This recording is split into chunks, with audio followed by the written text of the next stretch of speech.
Population के characteristics का discussion जो आगे बढ़ रहा है हमारा, उसमें अगला जो पॉइंट आता है वो है इमिग्रेशन। बहुत सिंपल साधारण पॉइंट है इमिग्रेशन। यहाँ मैंने ये प्लस का साइन बनाया है। प्लस का साइन तुरंत आपके दिमाग में क्या बैठाने के लिए बनाया है? प्लस का साइन इसलिए बनाया है, मतलब इससे पॉपुलेशन ऐड हो रही है, कोई ना कोई इंडिविजुअल पॉपुलेशन में जुड़ रहे हैं। कितना इजी पॉइंट है। Entry of individuals into a population. यदि किसी पॉपुलेशन में बाहर से आकर कुछ इंडिविजुअल बस जाएं, उसमें एंटर हो जाए, जुड़ जाएं, तो यही क्या कहलाता है? इमिग्रेशन कहलाता है। ये छोटे छोटे शब्द हैं पर इनका मीनिंग है इंपॉर्टेंट, क्योंकि जब आप इसका उल्टा देखेंगे तो वो इसके बहुत करीब आएगा, इसलिए समझ कर चलना पड़ता है। एंट्री हुई तो मतलब लोग ऐड हुए, इससे पॉपुलेशन बढ़ेगी। यहाँ कहा मैंने, इतना सिंपल पॉइंट भी लिखा है, इट इंक्रीजेस पॉपुलेशन, क्योंकि अगर बाहर से आकर लोग पॉपुलेशन में बसेंगे तो ये इमिग्रेशन हो गया पॉपुलेशन के लिए। अब इसका कहाँ महत्व आता है? एक तो इस पॉइंट पर क्वेश्चन बनता है, it has more significance in newly inhabited areas. अगर किसी एरिया में लोग आकर बस रहे हैं बाहर से, न्यूली इनहेबिटेड मतलब बाहर से आकर लोग वहां पर बस रहे हैं, वहां पर आकर अपना घर बना रहे हैं, रह रहे हैं, तो वहां पर इसका महत्व ज्यादा है। मतलब अगर आपसे कहता है कि किसी एरिया में बाहर से आकर लोग वहां पर स्टैब्लिश हो रहे हैं, तो उसमें पॉपुलेशन ग्रोथ में इंपॉर्टेंट फैक्टर बताओ। बर्थ रेट की तुलना में भी ज्यादा इंपॉर्टेंट फैक्टर इमिग्रेशन हो जाएगा, क्योंकि रोज उतने बच्चे पैदा नहीं हो रहे हैं जितने लोग बाहर से आकर बस रहे हैं। तो नई पॉपुलेशन जहां स्टैब्लिश होती है वहां पर इसकी सिग्निफिकेंस काफी ज्यादा हो जाती है इमिग्रेशन। इसमें एक ये वर्ड भी याद रखना है, इंडिविजुअल्स। मतलब एक एक इंडिविजुअल की बात हो रही है यहाँ पर। कंपैरिजन में दिखेगा आपको कि इंडिविजुअल पर मैं इतना महत्व क्यों दे रहा हूं।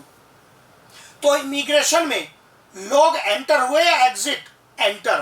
पॉपुलेशन बढ़ी, नए एरिया में जहां बसापत होगी वहां पर इसका महत्व ज्यादा है, बर्थ रेट से भी ज्यादा महत्व रखेगा पॉपुलेशन को बढ़ाने में।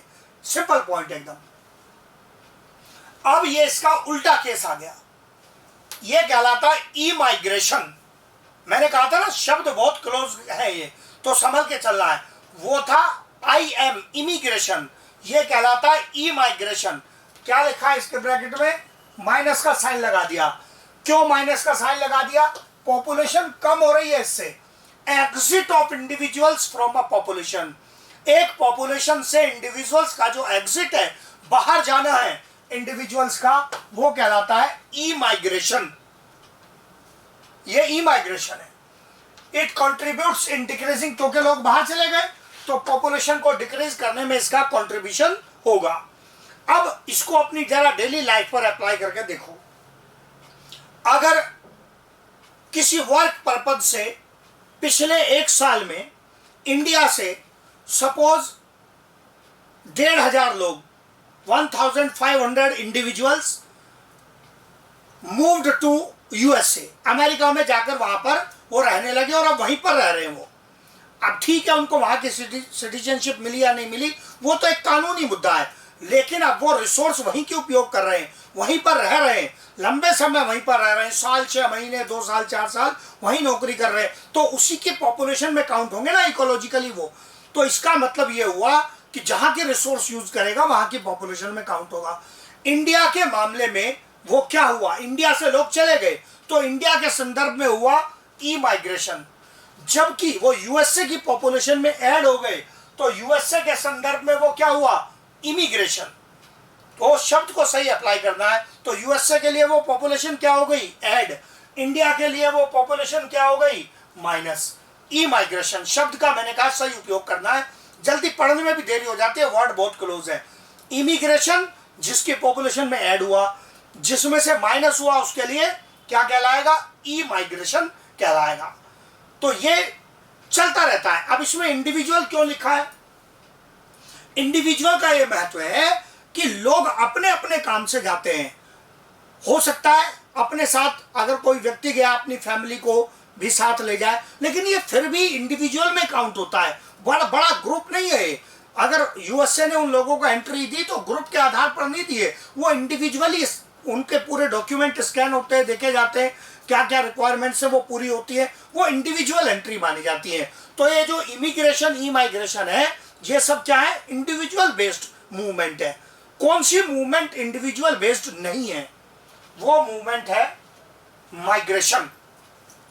माइग्रेशन में देखो मैंने क्या लिखा है, एंट्री और एग्जिट, ये शब्द दोनों तरफ उपयोग हो सकता है, लेकिन किसके लिए उपयोग होगा, लार्ज ग्रुप्स, लार्ज ग्रुप्स। अब इंडिविजुअल वर्ड नहीं लिखा, मैंने कहा था ना इंडिविजुअल से आपको कंपैरिजन आएगा। Large groups from a population, किसी पॉपुलेशन में से कई हजारों लाखों लोग एग्जिट हो जाए या उसमें आकर बस जाए, ये माइग्रेशन कहलाता है, ये माइग्रेशन कहलाता है।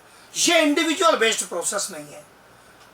ह्यूमन पॉपुलेशन में ऐसा कम ही देखने के लिए मिलता है। Migration is not common in human populations but common in wild animals. Wild animals में कॉमन है, ह्यूमन में कॉमन नहीं है। क्यों नहीं है, ह्यूमन जहां पर रहते हैं वहां पर उनका घर है, उनकी जो भी जमीन जायदाद है, वहां पर वो कोई ना कोई वर्क करते हैं, प्रोफेशन है, उसमें वो एस्टैब्लिश्ड है। तो आसानी से ह्यूमंस की बड़ी पॉपुलेशन मूव नहीं करती। इंडिविजुअल अपने वर्क की वजह से मूव कर सकते हैं, बड़ी पॉपुलेशन एक साथ मूव नहीं करती, बड़े ग्रुप्स मूव नहीं करते। कब हो जाता है मूवमेंट, किसी कंट्री में कोई बड़ी वॉर हो गई, तो ऐसी स्थिति में पॉपुलेशन का एक बड़ा हिस्सा कहीं दूसरी जगह माइग्रेट कर सकता है। लार्ज स्केल वॉर की वजह से ये कंडीशन आ सकती है। अदरवाइज आप देखते हैं लोग जहां रह रहे हैं वहां से कोई एक एक दो दो चार चार लोग इधर उधर जाते हैं। कोई एक ऐसा नहीं है कि पूरा गांव कहीं शिफ्ट हो गया, शहर का एक बड़ा भाग शिफ्ट हो गया, ये कॉमन नहीं है, ह्यूमन पॉपुलेशन में नहीं है। तो माइग्रेशन ह्यूमन पॉपुलेशन में कॉमनली नहीं मिलता है देखने के लिए, बहुत रेयर कंडीशन में मिलता है। जैसे अगर आप देखते हैं कुछ हिस्सों में, मैंने कहा वॉर की कंडीशन आ गई तो वहां से माइग्रेशन हो सकता है। किसी कंट्री में लंबे समय से कोई सिविल वॉर वगैरह जैसी कंडीशन है, वहां माइग्रेशन देखने के लिए मिल जाते हैं। अदरवाइज ह्यूमन पॉपुलेशन में माइग्रेशन रेयर होता है। जबकि वाइल्ड एनिमल्स में कॉमन है, क्योंकि जंगली जानवर ने थोड़ी अपना बड़ा बिल्डिंग बना के, फ्लैट बना के वहां रह रहा है और जमीन खरीदी हुई है और उसके साथ उसके ऐसे रोजगार चल रहे हैं जिनको छोड़ के जाना संभव नहीं है। जंगली जानवर का क्या है, वहां भोजन कम मिल रहा है, एनवायरमेंट की कंडीशन सुटेबल नहीं है, माइग्रेट करके दूसरी जगह चला जाएगा। तो इसका मतलब वाइल्ड एनिमल्स में ये फीचर कॉमन है, ह्यूमन पॉपुलेशन में कॉमन नहीं है। मैंने कहा किस चीज का अंतर पहचानना, लार्ज ग्रुप। माइग्रेशन दोनों तरफ शब्द उपयोग होता है, प्लस माइनस। पॉपुलेशन बाहर से आकर ऐड हो जाए, बड़े बड़े ग्रुप हो तो भी माइग्रेशन, और चले जाए तो भी माइग्रेशन। प्लस माइनस दोनों साइन यहां पर लगाए हैं और ये भी बता दिया। हाँ, वाइल्ड एनिमल्स का जो माइग्रेशन है वो किन कारणों से होता है, फिर वो आगे जाकर फैक्टर्स में जो एडेप्टेशंस आपकी आएंगी उसमें डिस्कशन है।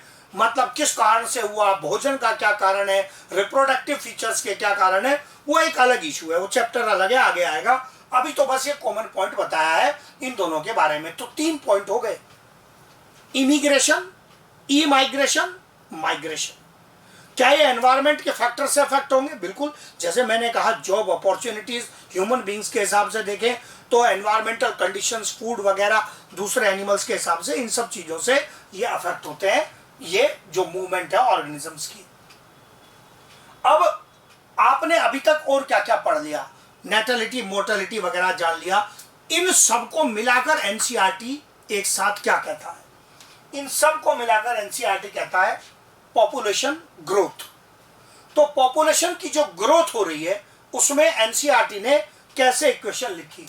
एनसीईआरटी लिखता है nt+1 is equal to nt+b+i -d+e।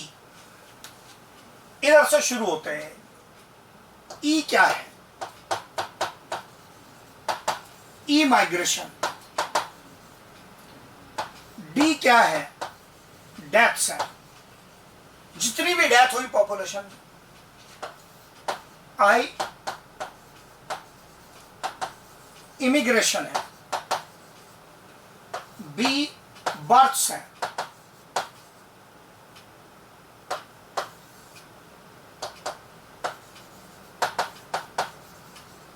ये बर्थ्स है। N T population at time T,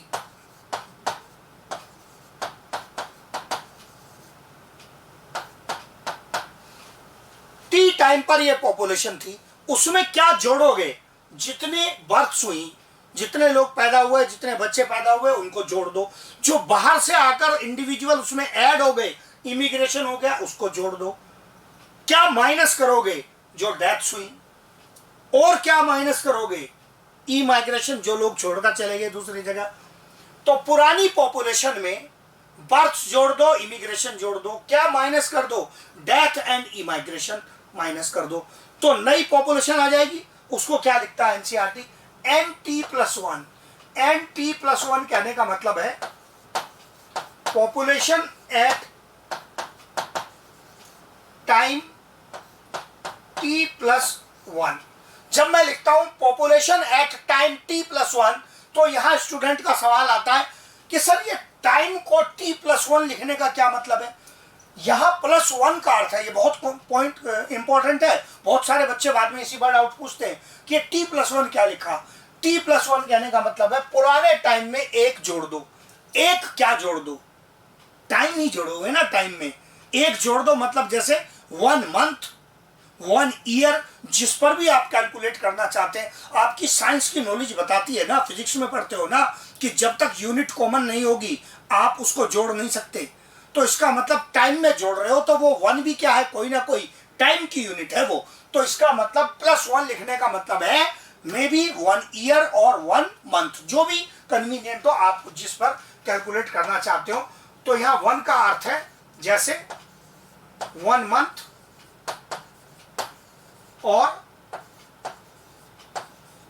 1 year, जो भी आपकी कैलकुलेशन हो।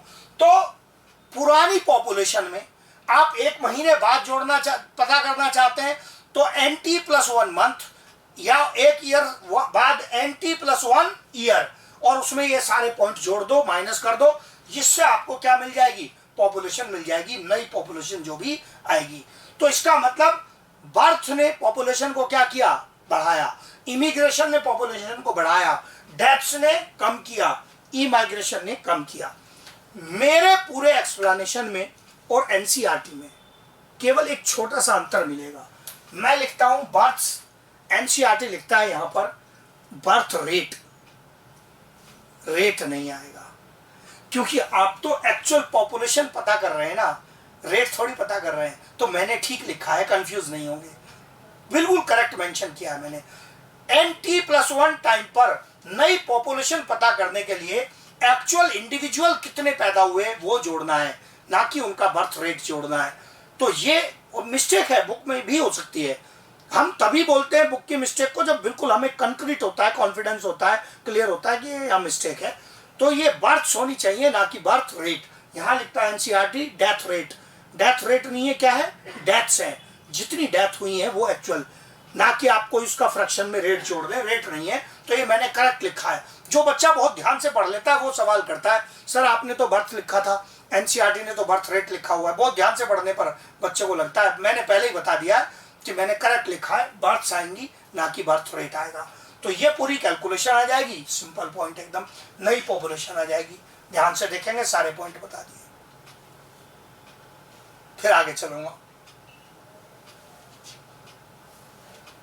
अगला केस आ गया इकोलॉजिकल पिरामिड्स का, एज पिरामिड्स का। जो अगला केस आ गया हमारा यहाँ एज पिरामिड्स का। एज पिरामिड बनाने के लिए, एज पिरामिड, फिर रिपीट करता हूं, एज पिरामिड बनाने के लिए हम पॉपुलेशन को 3 हिस्सों में डिवाइड करेंगे, उसके रिप्रोडक्टिव बिहेवियर के आधार पर। Population divided into 3 parts, pre reproductive, reproductive and post reproductive. मतलब जो इंडिविजुअल्स अभी रिप्रोडक्टिवली मैच्योर नहीं हुए हैं, मतलब पॉपुलेशन के चिल्ड्रन हैं,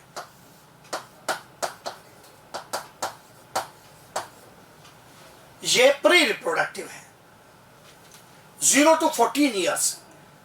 ये एक एवरेज एजिंग होती है जो मार्क की जाती है। ये किसी एक इंडिविजुअल के आधार पर नहीं होती है, ये एवरेज होता है। फिर रिप्रोडक्टिव एज ग्रुप 15 से ये यहाँ पर 44 ईयर्स तक रखा गया है। ये इकोलॉजिकली एक मैंने कहा एवरेज रखा गया है, इसमें इंडिविजुअल नहीं लाना है। और इसमें भी मैं बता दूं, फीमेल जो बर्थ देती है उसको ज्यादा महत्वपूर्ण माना गया है, क्योंकि यहां पर जो ये 44 ईयर्स की लिमिट यहां पर लगाई है, that is mainly based on female reproductive behaviour, उसके आधार पर है। फिर इसके बाद पोस्ट रिप्रोडक्टिव, मतलब जिसमें अब रिप्रोडक्टिव क्षमता नहीं है, वो क्या है 45 एंड अबव ईयर्स की एज है। तो यहां पर ये 3 हिस्सों में डिवाइड कर दिया। इन 3 हिस्सों के ग्रुप्स को क्या कहते हैं? Ecological ages. क्या बोलते हैं? इकोलॉजिकल एजेस बोलते हैं।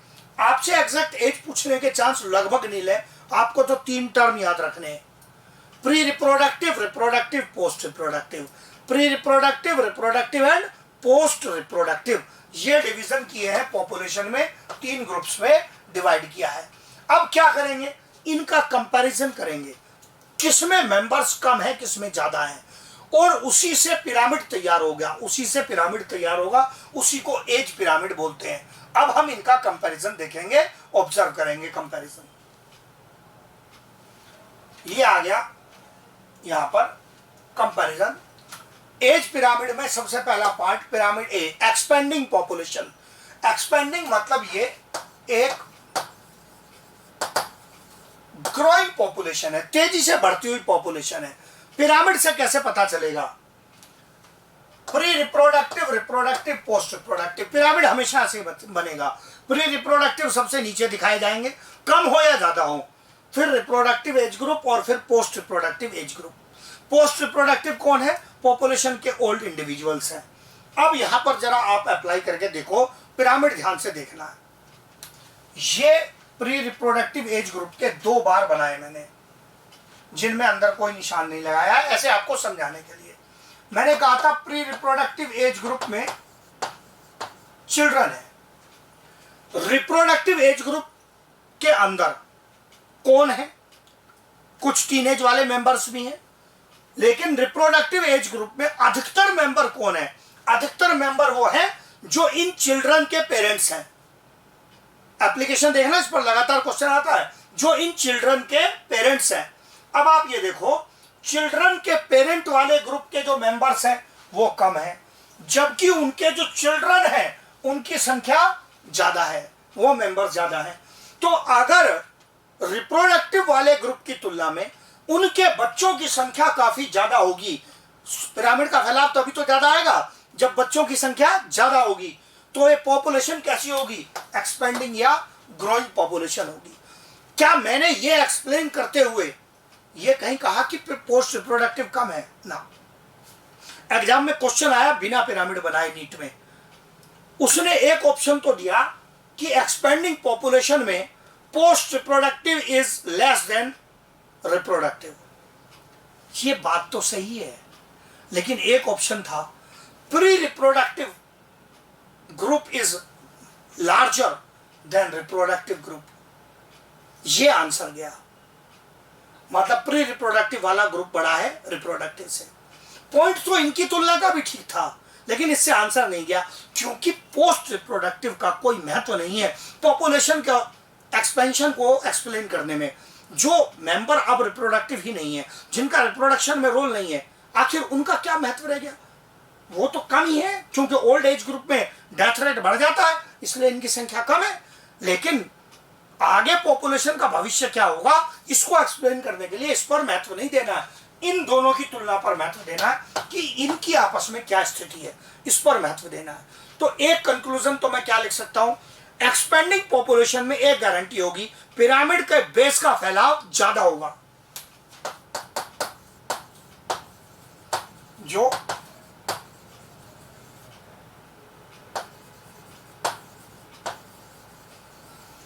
पिरामिड का बेस है उसका फैलाव ज्यादा होगा। ये एक पॉइंट आएगा जो आपको क्वेश्चन करने में सहायता करेगा। पिरामिड के बेस का फैलाव ज्यादा है, मतलब चिल्ड्रन ज्यादा है पॉपुलेशन में, और चिल्ड्रन ज्यादा है तो पॉपुलेशन तेजी से बढ़ रही है। इसी को थ्योरेटिकली लिखा मैंने। प्री रिप्रोडक्टिव ग्रुप, जो मैंने बोला था ना नीट का पॉइंट, लिखा भी ऐसा नहीं है कि आप सोचें गायब हो गया, आप कहां से देखेंगे। Pre reproductive group is much larger than reproductive group. Pre reproductive group बड़ा है ग्रुप्स हैं, यही पिरामिड पर शो किया है। और इससे साबित होता है कि पॉपुलेशन कैसी है, एक्सपेंडिंग या ग्रोइंग पॉपुलेशन है। फिर मैंने अपनी भाषा में आसान शब्दों में लिखा, number of children is very high. Children की संख्या काफी ज्यादा है, बच्चों की संख्या ज्यादा है, तब तो पॉपुलेशन बढ़ रही है ना। तो ये दोनों बातें अपने आप को साबित करती हैं। इस प्रकार का पिरामिड आपको कहां देखने के लिए मिलता है? ये कहते हैं such pyramid is formed by growing और एक्सपेंडिंग, पिछले स्लाइड पर ही लिख दिया था, and observed in most of developing countries. अधिकतर डेवलपिंग कंट्रीज की पॉपुलेशन ऐसे ही है, इंक्लूडिंग इंडिया। इंडिया में पहले की तुलना में पॉपुलेशन का ग्रोथ रेट थोड़ा कम हुआ है, पर हम अभी भी एक्सपेंडिंग या ग्रोइंग पॉपुलेशन की कैटेगरी में ही आते हैं। हम अभी भी एक्सपेंडिंग या ग्रोइंग पॉपुलेशन की कैटेगरी के अंदर ही आते हैं। तो इंडिया किस कैटेगरी में, एक्सपेंडिंग या ग्रोइंग पॉपुलेशन की कैटेगरी में आता है। तो ये सब डायरेक्ट पॉइंट एकदम याद करने वाले, सारे पॉइंट समझा भी दिए हैं। और ये ध्यान रखना है कि इंडिया भी इसी कैटेगरी में आता है, एक्सपेंडिंग पॉपुलेशन की कैटेगरी में। एक पिरामिड हो गया हमारा एक्सपेंडिंग या ग्रोइंग पॉपुलेशन का। फिर उसके बाद स्टेबल पॉपुलेशन का पिरामिड आ गया। स्टेबल पॉपुलेशन का जो पिरामिड है, इसमें आप नोटिस करेंगे कि ये जो प्री रिप्रोडक्टिव ग्रुप है, ये रिप्रोडक्टिव की तुलना में बहुत थोड़ा सा ही ज्यादा है। इतना बड़ा फैलाव नहीं है। अंतर देखना, अपनी आंखों से अंतर देखना है। इस पिरामिड में ये गैप, इतने गैप, मतलब बेस का जो फैलाव है वो काफी ज्यादा है। रिप्रोडक्टिव की तुलना में प्री रिप्रोडक्टिव, बच्चों वाला ग्रुप काफी ज्यादा है।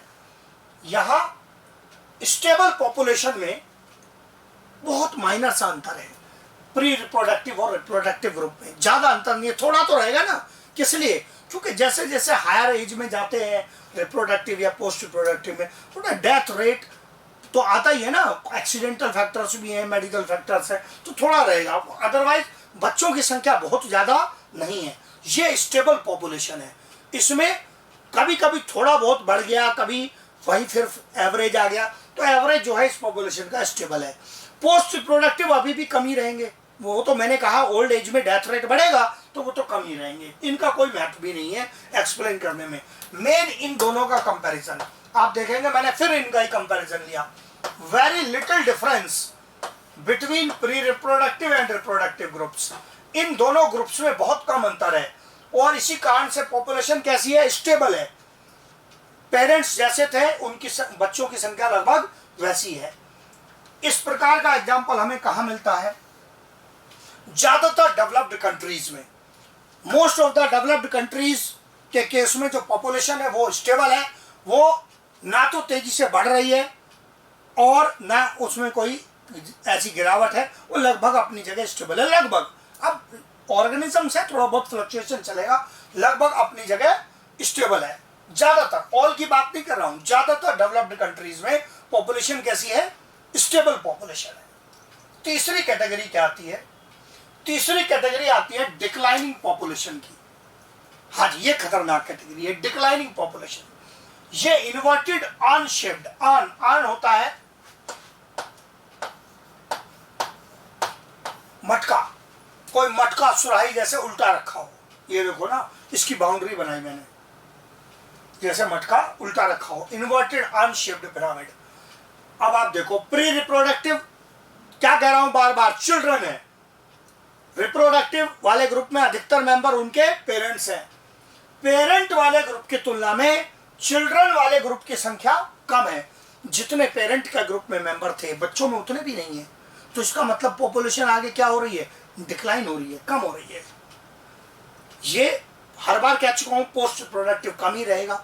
एज बढ़ती है, डेथ रेट बढ़ता है, तो ये कम रहेगा। डिक्लाइनिंग पॉपुलेशन में इस प्रकार का पिरामिड आएगा। ये सिंपल पिरामिड बना के भी नीट में सवाल आया है, मिलेगा आपको पुराने क्वेश्चंस में। इतना साधारण सवाल, पिरामिड पहचानो किसका है, डिक्लाइनिंग पॉपुलेशन का है। मीनिंग लिखा है यहाँ पर, children less than reproductive group. जो चिल्ड्रन वाला ग्रुप है या प्री रिप्रोडक्टिव वाला ग्रुप है, ये ग्रुप कम है। किससे कम है? ये ग्रुप रिप्रोडक्टिव मेंबर से भी कम है। दो प्रोमिनेंट एग्जांपल लिए इस प्रकार की पॉपुलेशन के, जापान एंड स्विट्जरलैंड। जापान और स्विट्जरलैंड में जो पॉपुलेशन है वो डिक्लाइनिंग की कैटेगरी में आती है। पॉपुलेशन कम हो रही है, बच्चों की संख्या कम हो रही है। जापान की हालत काफ़ी ज़्यादा खराब है। हाँ जी, इस पर मैं कई पॉइंट बोलता हूँ। जापान में गवर्नमेंट प्रमोट करती है कि अगर किसी के दूसरा बच्चा होता है तो उसको काफ़ी फैसिलिटीज़ दी जाती है। हाँ जी, हमारे कंट्री में ऐसा होने लगे तो यहाँ गवर्नमेंट फैसिलिटी देते देते थक जाएगी। वहाँ पर लोग बच्चे पैदा करने में इंटरेस्टेड ही नहीं है। हाँ, इंडिया वालों से बिल्कुल उल्टा उनका मेथड है। अपने काम में इतने बिजी है। कंट्री ने फाइनेंशियली, टेक्नोलॉजिकली जापान ने बहुत इंप्रूव किया, लेकिन इन सब इंप्रूवमेंट के पीछे भी पॉपुलेशन को नुकसान हुआ। मेडिकल फैसिलिटीज बहुत अच्छी है, जिसके कारण जापान सबसे ओल्ड पॉपुलेशन का कंट्री माना जाता है, क्योंकि अच्छी मेडिकल फैसिलिटीज होने के कारण जो एवरेज लाइफ स्पैन है वो बढ़ गया है। काफ़ी ओल्ड एज तक लोग जिंदा रह पाते हैं अच्छी मेडिकल फैसिलिटीज़ के कारण। तो बूढ़े लोग ज़्यादा हैं, मैच्योर लोग ज़्यादा हैं, बच्चे पैदा नहीं हो रहे हैं। आगे चिंता इस बात की हो गई है जापान जैसे कंट्री को कि आखिर भविष्य में कंट्री कौन चलाएगा। तो इसका मतलब डिक्लाइनिंग पॉपुलेशन भी कोई अच्छा साइन नहीं है। इकोलॉजिकली इसको बहुत खराब माना जाता है। इससे स्पीशीज के सर्वाइवल पर दिक्कत आ सकती है, स्पीशीज के सर्वाइवल पर क्वेश्चन मार्क लग सकता है। इकोलॉजिस्ट इसको इस नज़र से भी देखते हैं कि जापान, स्विट्जरलैंड जैसे कंट्री जिनमें सभी सुख सुविधाएं उपलब्ध हैं, उसके बावजूद भी लोग अगर बच्चों के पालन पोषण पैदा करने और पालन करने में इंटरेस्टेड नहीं है, तो क्या ऐसा तो नहीं है कि ह्यूमन बींग्स जितने डेवलप होते चले जाएंगे, इनकी अपने स्पीशीज को बचाने की, बच्चे पैदा करने, पालन पोषण करने की उनकी जो इच्छा है वो कम होती चली जाएगी। तो इससे तो इकोलॉजिकली स्पीशीज की स्टेबिलिटी को नुकसान हो जाएगा। जैसे मैंने कहा ना, जापान की हालत बहुत खराब है। वहाँ लोगों को अपनी सामान्य लाइफ के लिए समय नहीं है। बिल्कुल फैक्चुअल बात बोल रहा हूँ कि अगर कोई व्यक्ति मर भी जाता है तो उसकी फैमिली मेंबर्स को ही फुर्सत नहीं है। उस व्यक्ति को अगले संडे तक, अगर मंडे ट्यूसडे में मर गया तो संडे में जब छुट्टी आएगी तब तक के लिए लो टेम्परेचर पर बॉडी प्रिजर्व करके रखी जाती है। उसके लिए प्रोफेशनल सर्विसेज है कि डेड बॉडी को संडे तक वो प्रोटेक्ट करके रखेंगे, प्रिजर्व करके रखेंगे। जब संडे में फैमिली को छुट्टी मिल जाएगी तब डेड बॉडी लेके आ जाएंगे, तब उनको बता देंगे लो ये मर गया था मंडे ट्यूसडे में, देख लो। तो इससे तो अपने, मैं कहता हूँ इससे तो अपने यहाँ अच्छा है। अपनी इंडिया की चीची पोपो अच्छी है कि यहाँ तो अगर सड़क के किनारे भी कोई छोटी सी घटना भी हो जाए तो तुरंत 50 लोग 100 लोग एकदम इकट्ठे हो जाते हैं, क्या हुआ क्या हुआ क्या हुआ, तुरंत आ जाते हैं। तो इसका मतलब वहाँ लोग अपने मरे हुए को पूछने वाले नहीं है। यहाँ तो किसी का भी हालचाल पूछने के लिए तुरंत इतने लोग इकट्ठे किए जा सकते हैं। सो हमारी पॉपुलेशन के नेगेटिव एस्पेक्ट भी हैं, बट इसके बावजूद पॉजिटिव एस्पेक्ट भी है। पॉजिटिव एस्पेक्ट में मतलब ह्यूमन के नॉर्मल सर्वाइवल में भी उस बिहेवियर का इंपॉर्टेंट रोल है। सो आई एम टॉकिंग इकोलॉजिकली, मेरे लिए उसका इकोलॉजिकल महत्व है, बड़ा महत्व है। और वो आप कुछ चीज़ें अपने चारों तरफ देख रहे हैं। पॉपुलेशन हमारी बढ़ी, लेकिन इसके पॉजिटिव परिणाम भी है। सारी दुनिया में फैले हुए हम, इंडिया में जहाँ जाओगे सब जगह इंडियंस मिलेंगे। कई लोग, कई कंट्रीज की तो स्थिति ऐसी है कि लगभग कंट्री को हम ही चला रहे हैं। तो खतरनाक स्थिति है, कब्जा कर लिया सब पे। तो इसका मतलब ये जो डिक्लाइनिंग वाली स्थिति है ये बढ़िया नहीं है। इकोलॉजिकली स्पीशीज को खतरा हो सकता है डिक्लाइन होने से, पॉपुलेशन के डिक्लाइन होने से। अब पिरामिड पहचान ने उसका पूरा केस बता दिया आपको, तीनों केस बता दिए। अब आपके दिमाग में जो अगला सवाल आना चाहिए वो क्या होना चाहिए कि जब आपने पॉपुलेशन की ग्रोथ के पिरामिड एक्सप्लेन किए तो आप कहते हैं डेवलपिंग कंट्रीज, डेवलप्ड कंट्रीज, और फिर उन डेवलप्ड में से भी कुछ एग्जांपल ले आए आप अलग। तो क्या इसका मतलब कंट्री की इकोनॉमिक डेवलपमेंट का उसकी पॉपुलेशन के बढ़ने से कोई संबंध है? यस, इस पर सवाल बन सकता है। वो और अच्छा सवाल होगा, उस क्वेश्चन पर आ गया मैं। ये मैंने नोट लिया है। क्या कहता है note? Population growth is related to socio economic. Socio economic मतलब सामाजिक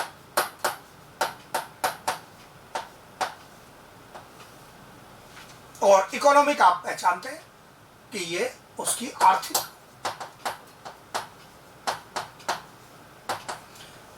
फैक्टर्स से भी रिलेटेड है। ये मेरा काम आपको बढ़िया क्वेश्चन समझाने के लिए। क्या समाज में शिक्षा का स्तर क्या है, ये सामाजिक मैटर है? यस। क्या ये इकोनॉमी से भी रिलेट करता है? यस। तो किसी देश की सामाजिक और आर्थिक स्थिति कैसी है, यह भी उसकी पॉपुलेशन के ग्रोथ को, पॉपुलेशन की वृद्धि को एक्सप्लेन करता है और उसको प्रभावित करता है। एक इंपॉर्टेंट फैक्टर है। कैसे प्रभावित करता है, यहां मैंने पॉइंट लिया। In poor families more number of children are considered as more earning hands. Important point, more earning hands. जो गरीब परिवार है, जिनकी एजुकेशन तक पहुंच नहीं है, वो क्या सोचते हैं कि देखो हम अगर बच्चे को पढ़ा नहीं पाएंगे तो क्या करें, फिर कमाई कैसे हो? क्योंकि पढ़ लिख कर तो कमाई करने का क्या साधन है कि अगर परिवार में एक बच्चा भी पढ़ लिख जाएगा, अच्छे स्तर पर पहुंच जाएगा, तो वो एक ही 10 के बराबर कमा लेगा। लेकिन अगर ये पूरा फैमिली ये सोच ले कि हम पढ़ लिख नहीं पाएंगे, तो ऐसे में एक तो 10 के बराबर कमा नहीं पाएगा, तो फिर 10 के बराबर कमाने का क्या तरीका है? 10 पैदा करो, क्योंकि 10 लोग कमाएंगे तो उसमें से कुछ अर्निंग आएगी। मतलब पॉइंट ये है कि अगर एक व्यक्ति मजदूरी करने गया, उसने दिन में 400 रुपए कमाए, 100 रुपए 200 रुपए परिवार में खर्च हो गए, 200 बचे उसके, तो एक मेंबर ने 200 बचाए। अगर परिवार में ऐसे ही करने वाले 10 होंगे तो फिर तो 2000 बच गए ना। सबका खर्चा निकाल दो तब भी, और हर बार खर्चा उतना नहीं बनेगा, तो इसका मतलब 2000 बच गए। तो अगर एक व्यक्ति 2000 नहीं कमा सकता तो फिर 2000 पर पहुंचने का, 2000 के आंकड़े पर पहुंचने का इनका क्या रास्ता है? कमाने वाले बढ़ाओ। तो इसलिए इसको लिखते हैं कि ये गरीब परिवार क्या सोचते हैं, परिवार में जितने बच्चे होंगे वो फिर आगे काम करेंगे, कमाएंगे, तो इससे उनकी परिवार की आमदनी अच्छी होगी। इसको बोलते हैं क्या? अर्निंग हैंड लिखा जाता है।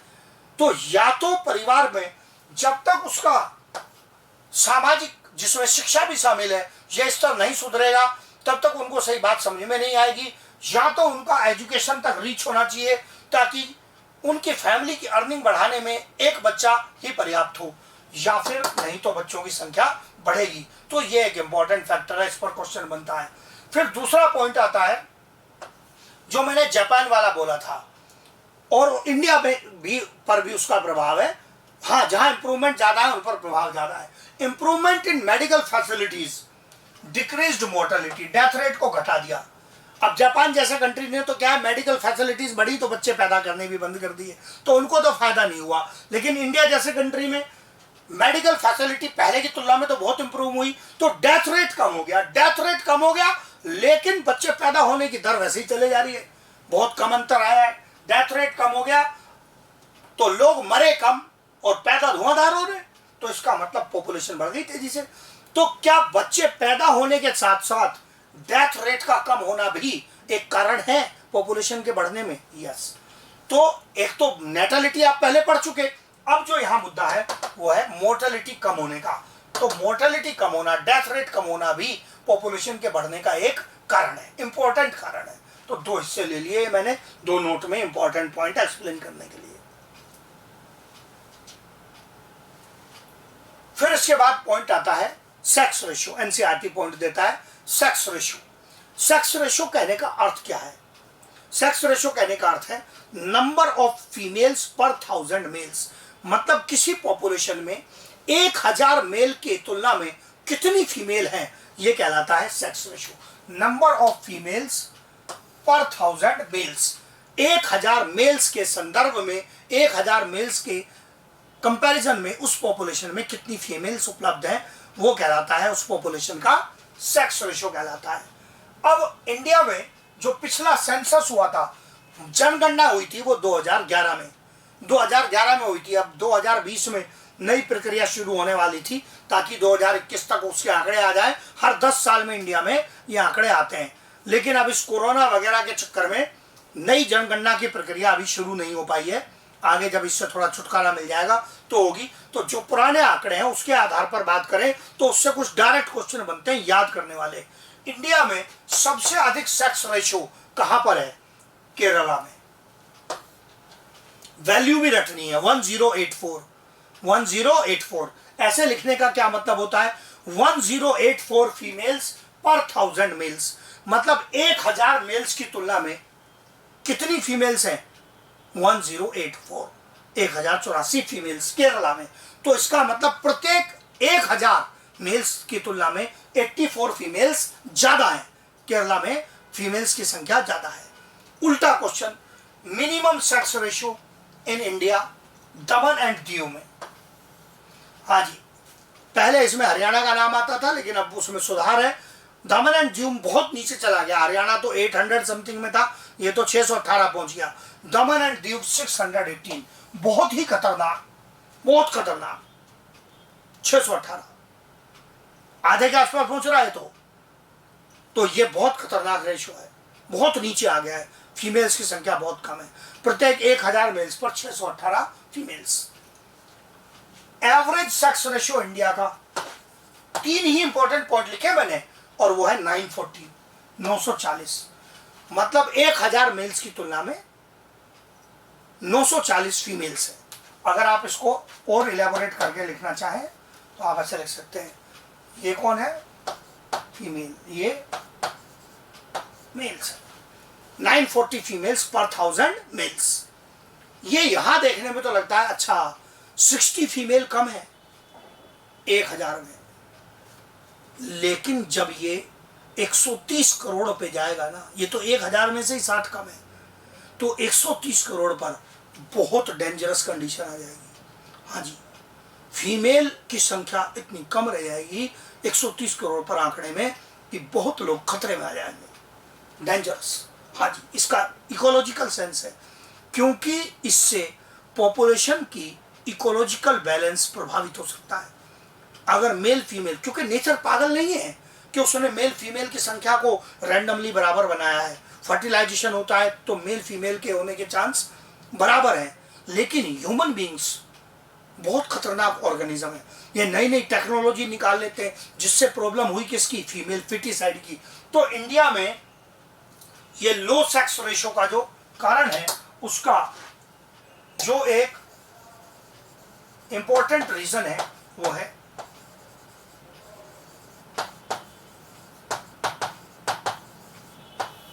फीमेल फिटिसाइड, जो भ्रूण हत्या कहलाता है हिंदी में। फीमेल फिटिसाइड में क्या करते हैं लोग, टेक्नोलॉजी का दुरुपयोग किया और जन्म से पहले ये पता लगा लिया कि गर्भ में वो मेल है या फीमेल है, और बहुत सारी सामाजिक कुरीतियों वगैरह के कारण क्या किया, जो अगर पता लग गया कि जो एम्ब्रियो है डेवलप हो रहा है, फीटस जो है वो फीमेल है, तो उसका गर्भपात करा दिया, उसका फिटिसाइड हो गया। तो इस कारण से क्या हुआ, इंडिया की पॉपुलेशन में फीमेल्स की संख्या कम होने लगी। गवर्नमेंट सतर्क हुई, उसने बहुत सारे स्टेप लिए हैं, सामाजिक स्तर पर भी, कानूनी स्तर पर भी, और पहले की तुलना में सुधार हो रहा है। तो एक्सपेक्ट किया जा रहा है कि जो नया सेंसस आएगा उसमें सुधार होंगे, लेकिन अभी ये स्थिति काफी खतरनाक है, काफी खतरनाक स्थिति है। फिर इसके बाद पॉइंट आता है यहां हमारा कि क्या हम पिरामिड पर भी सेक्स रेशो को रिप्रेजेंट कर सकते हैं। तो यहां जरा ध्यान देंगे, ये स्केल बनाया मैंने, पिरामिड का यूज किया पिछले पॉइंट का, इधर ये मेल, इधर फीमेल। स्केल पर ध्यान देंगे, ये 12 तक, सपोज अगर ये लाख में है, लाख में पॉपुलेशन है, तो मेल कितने नजर आ रहे हैं यहां निचले वाले स्लैब में, 12 लाख, जबकि फीमेल 10 लाख। तो चिल्ड्रन वाले ग्रुप में आपको मेल ज्यादा दिख रहे हैं, ये बीच की मिडिल लाइन बनाई है, ऐसे भी दिखेगा। मतलब ऐसा पिरामिड आता है तो बच्चे कई बार क्या देख के सोचते हैं, अच्छा सीढ़ी तो बना रखी है भैया, नीचे स्केल बना है वो भी देखना है, मेल ज्यादा फीमेल कम। जैसे जैसे ऊपर गए, ये लगभग ये 11 लाख, ये लगभग 9 लाख, फीमेल लगातार कम चल रही है, लगभग 8 लाख, ये भी लगभग 8 लाख। मतलब मैं क्या साबित करना चाह रहा हूं यहां से कि ज्यादा जो मेन प्रॉब्लम है वो चिल्ड्रन वाले ग्रुप में ही है, जो नए बच्चे पैदा हो रहे हैं उनमें समस्या ज्यादा है। ऊपर की ओर समस्या इतनी नहीं है, ऊपर यहां भी थी और यहां लगभग बराबर होते चले गए। ओल्ड एज ग्रुप में आप देखेंगे तो ये भी लगभग 4 पे आ रहा है और ये भी लगभग 4 पे आ रहा है। तो इसका मतलब उधर समस्या नहीं है इतनी। यहां पर ओल्ड एज ग्रुप में जो आज ओल्ड हो चुके हैं उनके मामले में इतनी समस्या नहीं है, लेकिन जो अब नए बच्चे पैदा हो रहे हैं या पिछले 10-12 साल के अंदर, क्योंकि ये 14 तक का ग्रुप था ना, तो यहां पर ये जो प्री रिप्रोडक्टिव ग्रुप था इसमें मेन समस्या है। ये मतलब एक प्रकार से मैंने इंडिया के पिरामिड का रिप्रेजेंटेशन लिया है। Population is a growing population जिसमें बेस फैला हुआ है, लेकिन उसमें मेल वाले चिल्ड्रन ज्यादा हैं और फीमेल वाले चिल्ड्रन कम हैं। तो ये एक प्रकार से इंडिया का रिप्रेजेंटेटिव एग्जांपल लिया है मैंने, बस ये लिख दिया यहाँ पर किसी एक एरिया को रिप्रेजेंट करते हुए। तो ये क्या पिरामिड पर भी सेक्स रेशो दिखाया जा सकता है? यस। सेक्स रेशो जो है मैंने कहा ये पॉपुलेशन के इकोलॉजिकल बैलेंस में भी इंपॉर्टेंट रोल रखता है, इसलिए इसकी स्टडी महत्वपूर्ण है। फिर एक जगह एनसीईआरटी कहता है कि birth rate, death rate, sex ratio जैसे जो प्रॉपर्टीज हैं वो पॉपुलेशन की होती हैं, इंडिविजुअल की नहीं। बिल्कुल सही कहता है। इंडिविजुअल की बर्थ होती है, बर्थ रेट नहीं। इंडिविजुअल की डेथ हो सकती है, डेथ रेट नहीं। ऐसे तो कहते हैं ना कि वो इंडिविजुअल की डेथ हो गई, ऐसे थोड़ी कहते हैं कि वो इतने रेट से मर रहा है। ऐसा कोई रेट कैलकुलेट नहीं होता। इंडिविजुअल का सेक्स होता है, जेंडर होता है, मेल या फीमेल। पॉपुलेशन में रेशो भी आ सकता है, कितने मेल कितने फीमेल, पर एक इंडिविजुअल पर ऐसे थोड़े लिखते हैं कि ये इतने % मेल है और इतने % फीमेल है। नो। तो इसका मतलब birth rate, death rate, sex ratio they are related to population and not to an individual.